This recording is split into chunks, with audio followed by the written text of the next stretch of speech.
মানুষ মারা যান, হ্যাঁ, মধ্যবয়সীরা বার্ধক্যে চলে যান, যে বাচ্চা ছিল সে অ্যাডাল্ট হয়ে যায়, সেই জায়গায় দাঁড়িয়ে 60 দিনের মধ্যে বিচার।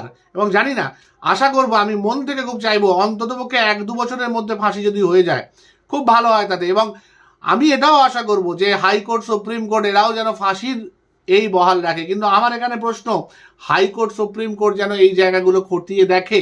1 নম্বর, যে ওই জায়গায় আর কারো ফোনের টাওয়ার লোকেশন ছিল কিনা। 2 নম্বর, এই যে ছেলেটি বলছে আমাকে ফাঁসানো হয়েছে এবং কারা কারা ফাঁসিয়েছে তাদের নাম যদি বলে থাকে, এই মানুষগুলো টাওয়ার লোকেশন ওই সময় ওই এলাকার আশেপাশে ছিল কিনা। 3 নম্বর, এই মেয়েটিকেই টার্গেট করা হলো কেন? পুরনো প্রেম বা এর প্রতি কোনো রকম কোনো রাজনৈতিক হিংসা কারোর মধ্যে ছিল কিনা। কারণ এই জায়গাটা খুব জরুরি। এইখানেই অভয়ার ব্যাপারটা কিন্তু আটকে আছে। অভয়ার ব্যাপারটা আজকে এই রকম যদি আমরা